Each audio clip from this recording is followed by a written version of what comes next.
Broadcasting live from WOUB TV in Athens, this is Newswatch. A new form of high-tech bullying is emerging in the Athens area called textual harassment. Good evening, I'm Carter Eckel. Thanks for joining us.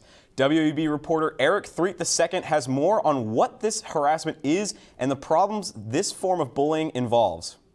Journalism law professor Amy Edmondson is regarded as one of the most knowledgeable teachers of First Amendment issues. But as social media continues to change, even she finds it difficult to keep up. There's always some kind of new thing that media scholars need to be studying up on. And so, yeah, this is one of them that's sort of an emerging issue. The latest question is, how can social media harassment be stopped, especially with apps that provide anonymous communication like Secret or Yik Yak? We have a First Amendment right to speak anonymous. Anonymous speech, it's kind of taken the chicken way out, really. And I get what Yik Yak is and what it does and what it's for, but there's no doubt that it's been disruptive. Senior Elsbeth Reese and her family moved before every school year, and she was bullied in every town they moved to. So some people also, I used to get invited to a lot of things that didn't exist. Get invited to, go places that nobody else was because they, you get it. Often kids like Elsbeth don't know what to do, but there's always someone who can help. If somebody is cyberbullying you in any way, first off, don't respond, don't engage.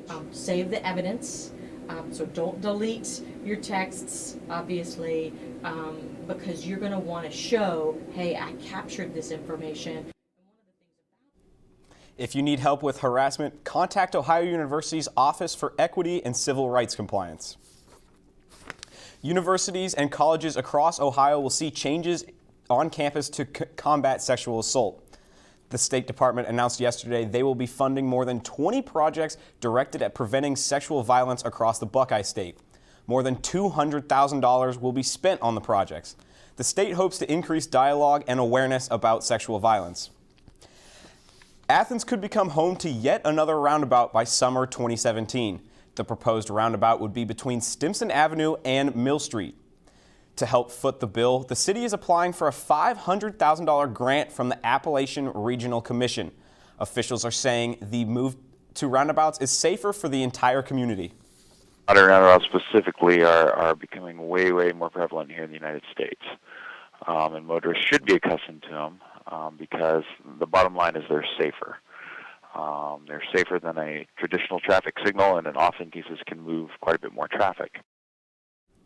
The $1.9 million project hopes to gain additional funds from Ohio University along with the Ohio Department of Transportation. The goal is to complete the roundabout by August 2017.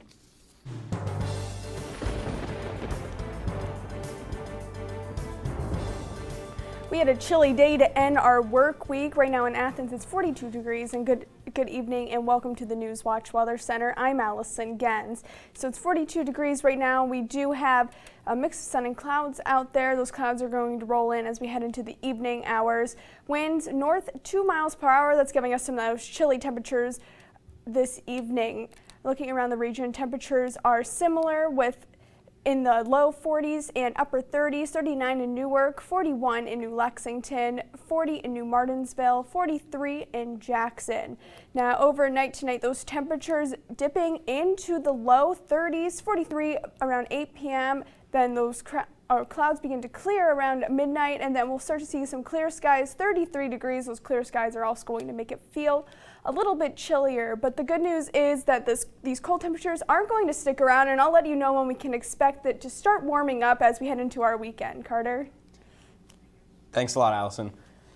Zanesville residents could see a $4 million change in their water. The Muskingum County Commissioners are in the beginning states of a water line extension. The extension would start on Ohio 60 South. It will travel down to Ohio 555 to Cannellville, more than 14 miles. Nearly 300 residents, mainly in Cannellville, would be served. Residents will not be required to tap into the water line. There is no word yet on when the project will be completed. Residents of Wood County, West Virginia will be seeing an increase in how much they pay for water. The Lubeck Public Service District voted to raise the water rates at their meeting last night. The increase will not fund their own 20-mile water extension to Belleville. The Wheeling Suspension Bridge is still closed tonight and could stay closed for days. It happened Wednesday afternoon when an overweight Greyhound bus tried to drive across the Wheeling Bridge. The bus did eventually get across the bridge. The West Virginia Division of Highways shut down the bridge while they assess whether structural damage was done. Greyhound officials say they are also investigating the incident. Still to come on Newswatch, a key leader of the terrorist group ISIS is dead. More on what that means for the United States. And election season is in full swing here in swing state Ohio, but campaigners may be missing a key part of the state. We'll have more when Newswatch returns after the break. Really care. They care about my grades, they care about my opportunities, they care about my experiences, they want me to succeed. They give those opportunities to the students. My professors have been extremely approachable. Literally, their door is always open. You can go to them with pretty much anything. Everyone knows your first and your last name and where you sit in the classroom. I really never feel like I'm being talked down to or just being taught material. I always feel like I'm having a conversation. And they want to share those opportunities and those experiences with us. Ohio University students really have a huge sense of pride in our campus, in our school, and in our education. People don't come to Ohio just to go to college. They come here to become a Bobcat. It's a really unique atmosphere. Bobcat pride is having that natural camaraderie. Bobcats are just happy to be Bobcats. My favorite time of year at Ohio has to be homecoming. When the alumni come back, you can see that the love of this university doesn't fade. Once you're a Bobcat, you're always a Bobcat. The student body here at Ohio University absolutely is a family. The students support one another. You become this unit, this big, friendly family unit. There's this connectedness. You feel a part of something. Driving in on the highway and just seeing the red bricks and the trees again, it's just like coming back home. There's great students, great professors. You just walk around campus and think, oh my gosh, I can't believe I go here. I feel like I matter in the community, and I feel like I matter here at Ohio University. It's home. Athens is home. My professors really care. They care about my grades, they care about my opportunities, they care about my experiences, they want me to succeed. They give those opportunities to the students. My professors have been extremely approachable. Literally, their door is always open. You can go to them with pretty much anything. Everyone knows your first and your last name and where you sit in the classroom. I really never feel like I'm being talked down to or just being taught material. I always feel like I'm having a conversation. And they want to share those opportunities and those experiences with us.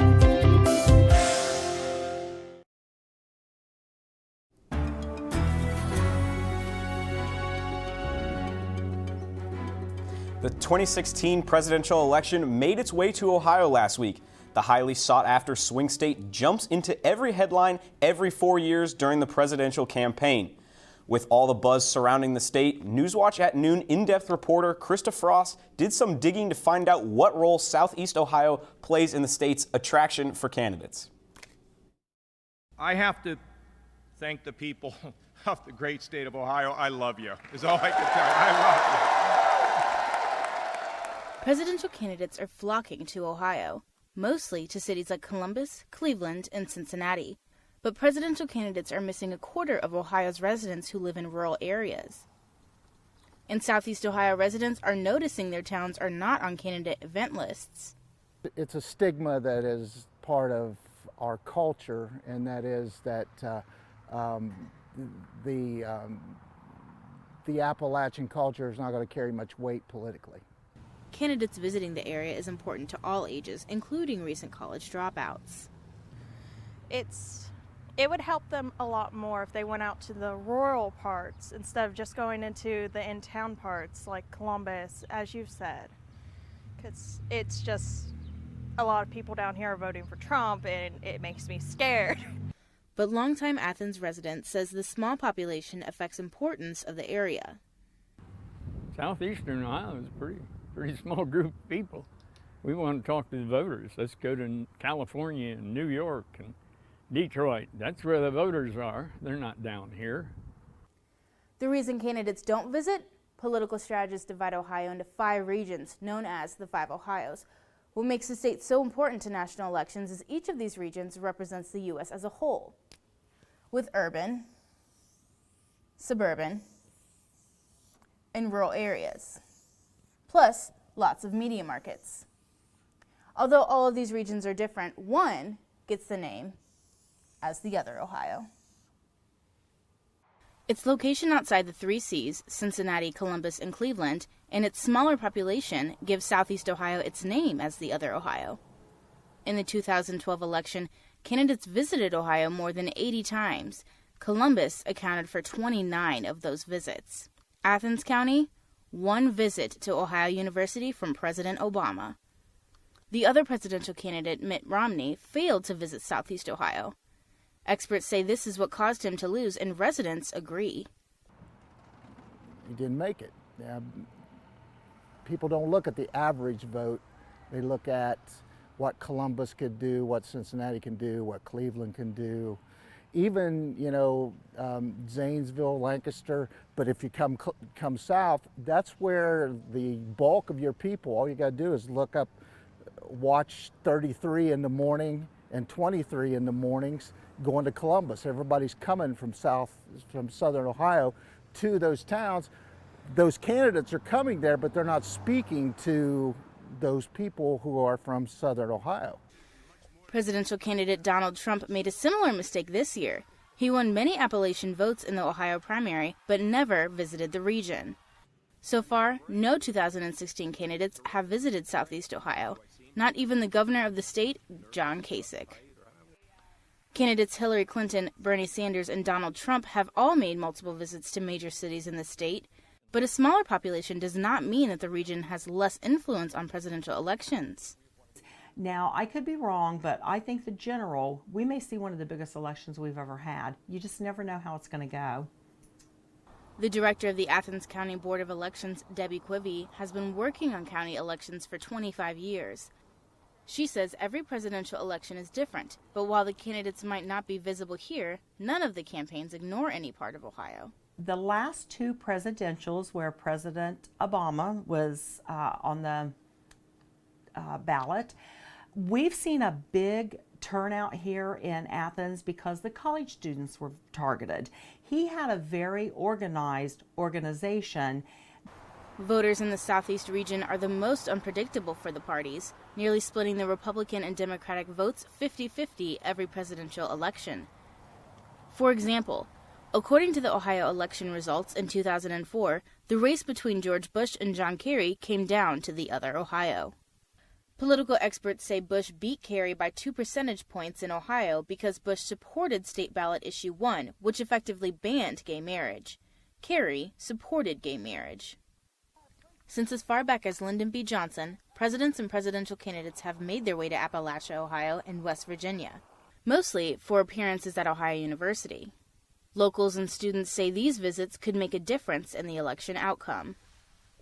I don't know what to trust sometimes when meeting people because their charisma is very strong in person, and that can sway you, but then it's like some of the things they say is not very intelligent, and you're just like, what?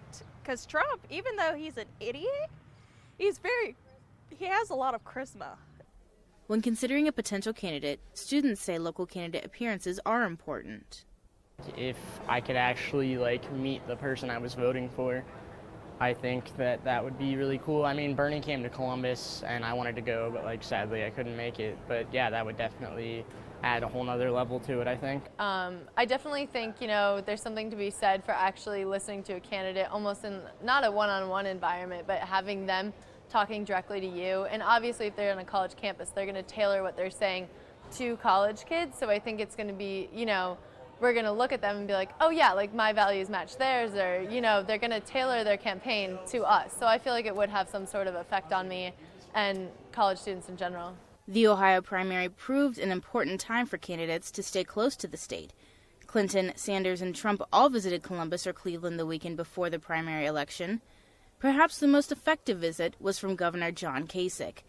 Even though Kasich won by more than 10%, the region he neglected to visit, the other Ohio, was the bulk of votes for Trump in Ohio.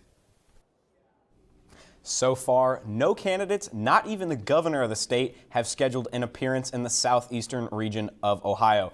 As the focus switches from the primaries to the general election, it will be interesting to see if that trend continues. Certainly, residents in the region are keeping a close eye on who will change the trend of ignoring the other Ohio.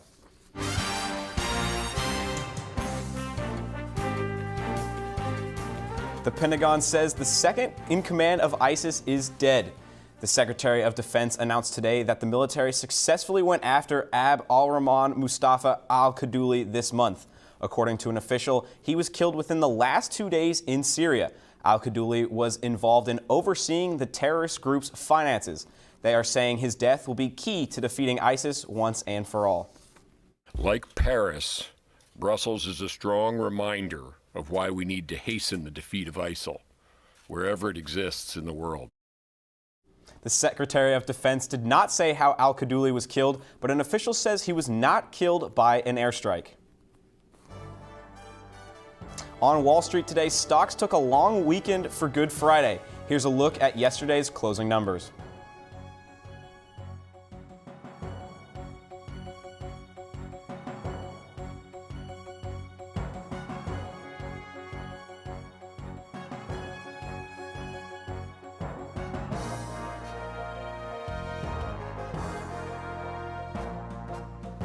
Going to be chilly tonight, but temperatures are expected to warm up for your Easter weekend. I'll tell you about that next on Newswatch. Everybody here at Ohio University absolutely is a family. The students support one another. You become this unit, this big, friendly family unit. There's this connectedness. You feel a part of something. Driving in on the highway and just seeing the red bricks and the trees again, it's just like coming back home. There's great students, great professors. You just walk around campus and think, oh my gosh, I can't believe I go here. I feel like I matter in the community, and I feel like I matter here at Ohio University. It's home. Athens is home.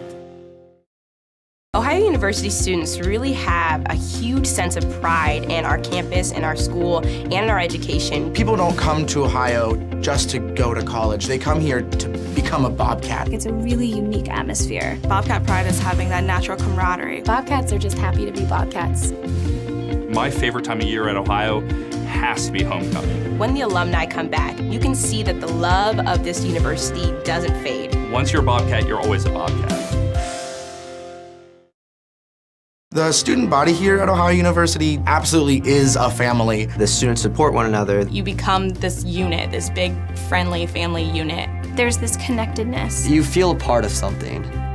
Driving in on the highway and just seeing the red bricks and the trees again, it's just like coming back home. There's great students, great professors. You just walk around campus and think, oh my gosh, I can't believe I go here. I feel like I matter in the community, and I feel like I matter here at Ohio University. It's home.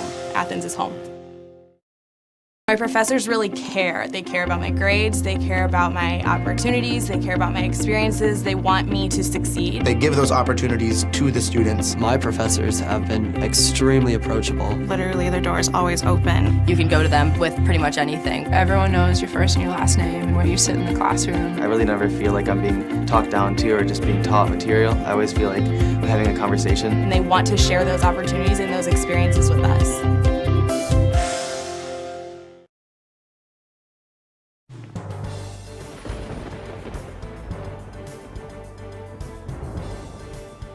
Good evening and welcome back to the Newswatch Weather Center. I'm Allison Gens. Right now in Athens, it's 42 degrees and we do have mostly cloudy skies out there. Winds north at 2 miles per hour. Now looking around our region, temperatures are similar. 40 in Cambridge, 40 also in New Martinsville, 42 in Marietta, and 42 in Ripley. Now our almanac today shows we were right on track for our normal temperature. 58 degrees was our high.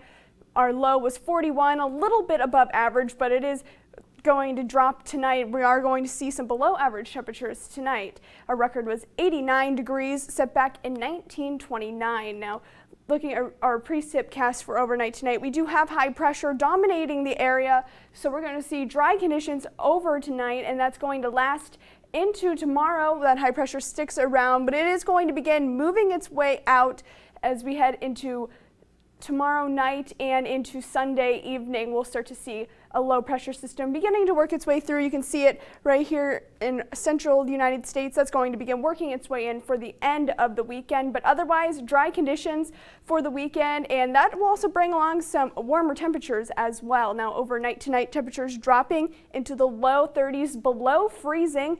31 for Athens, 32 in Marietta, 34 in Ripley. We will see mostly cloudy skies and then those clouds decreasing as we head into the morning hours, as well as the potential for some frost starting around 3 a.m. and lasting into tomorrow morning. Now tomorrow temperatures warming up, warmer than we felt today. 64 in Marietta, 59 in Cambridge, 61 in New Lexington, with mostly sunny skies across the region throughout the day.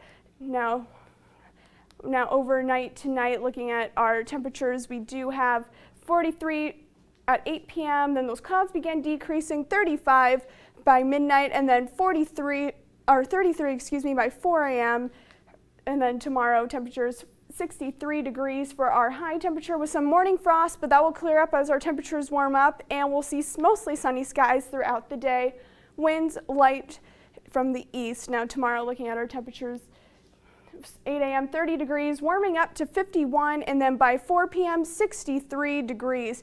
Looking at your extended forecast here, it's going to be a nice warm Saturday, then it's going to warm up even more for your Easter Sunday there. So if you do have any outdoor plans or if you're traveling, your weekend does look clear for a good Easter weather, but then we might see some showers move in late Sunday night, early into Monday morning.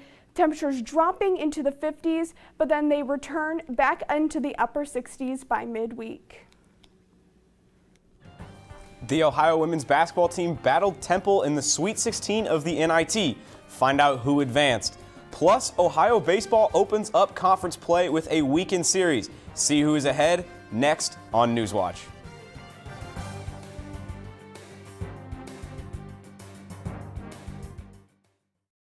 Really care. They care about my grades, they care about my opportunities, they care about my experiences, they want me to succeed. They give those opportunities to the students. My professors have been extremely approachable. Literally, their door is always open. You can go to them with pretty much anything. Everyone knows your first and your last name and where you sit in the classroom. I really never feel like I'm being talked down to or just being taught material. I always feel like I'm having a conversation. And they want to share those opportunities and those experiences with us.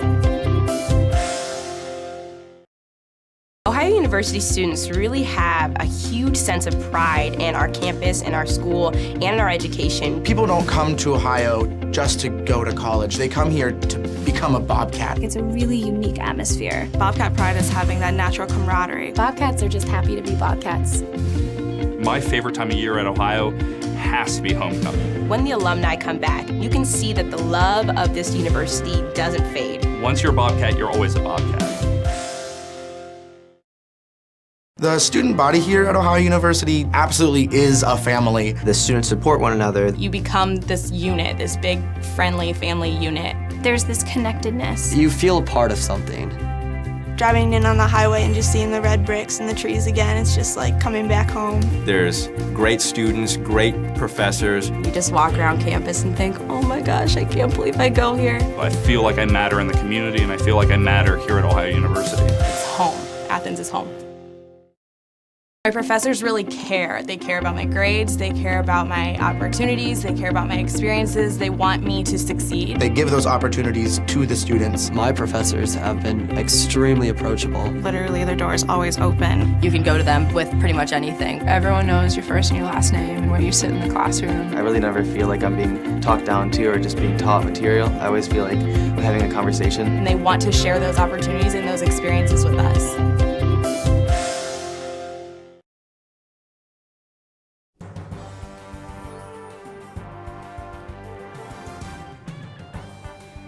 Welcome back.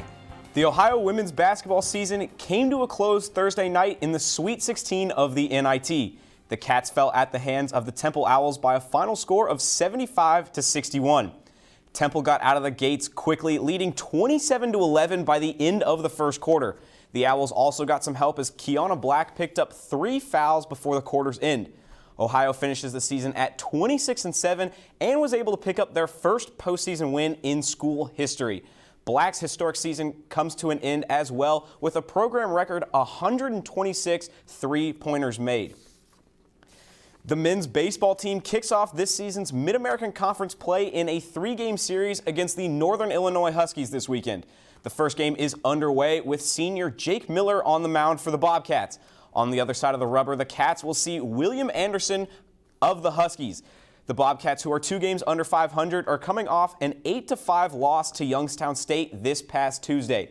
They tallied 12 hits against the Penguins, so if they want to get back to 500, they will need to keep up the hot play at the plate.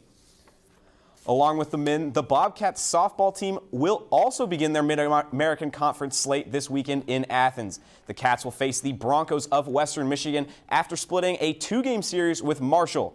The first game of the series happened earlier today as Ohio took the opener 5-2. Michaela Cooper will look to continue her hot play at the plate as she is hitting an impressive .446 so far this year. The Cleveland Cavaliers' 2-game win streak came to a surprising end last night with their 104-95 loss to the Brooklyn Nets.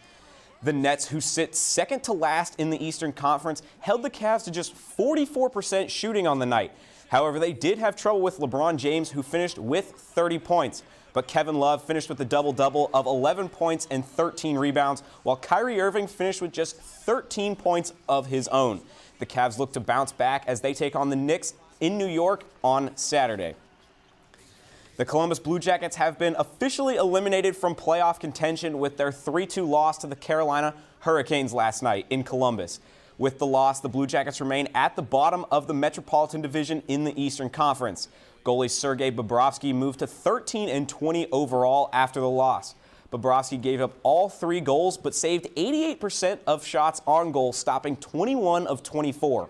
Despite the elimination, the Jackets are headed to Nashville to take on the Predators on Saturday. And the second weekend of Madness continued last night as half of the Elite 8 became set in stone. All 4 of the top seeds held serve and advanced pretty convincingly as every single game was decided by at least double digits. Villanova and Kansas both distanced themselves from their opponents behind strong second halves. And in the West region, Oklahoma jumped out to a 19-point lead at halftime against the Aggies of Texas A&M. Oregon outlasted the Duke Blue Devils 82-68 to piece together the other Elite 8 matchup. Action continues tonight at 7:10. Stay tuned to WOUB. Here's a look at what's coming up tonight on your public television station.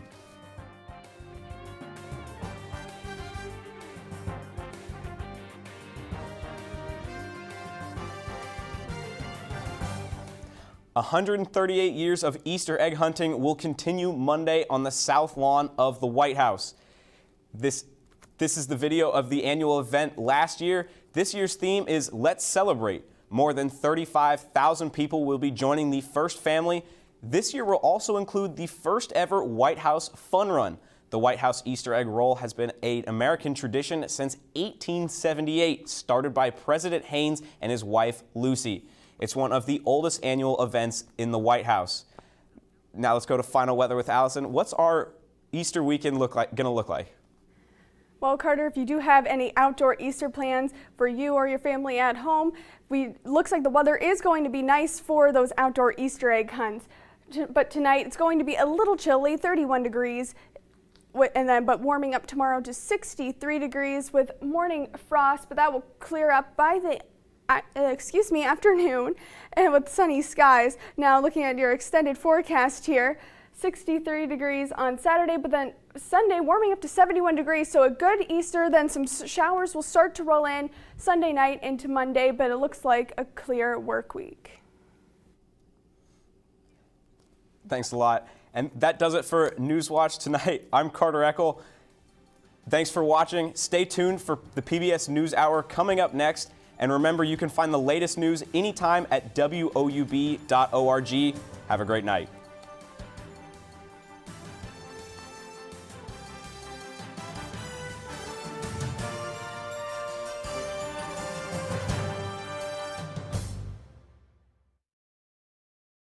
Students really have a huge sense of pride in our campus, in our school, and in our education. People don't come to Ohio just to go to college. They come here to become a Bobcat. It's a really unique atmosphere. Bobcat pride is having that natural camaraderie. Bobcats are just happy to be Bobcats. My favorite time of year at Ohio has to be homecoming. When the alumni come back, you can see that the love of this university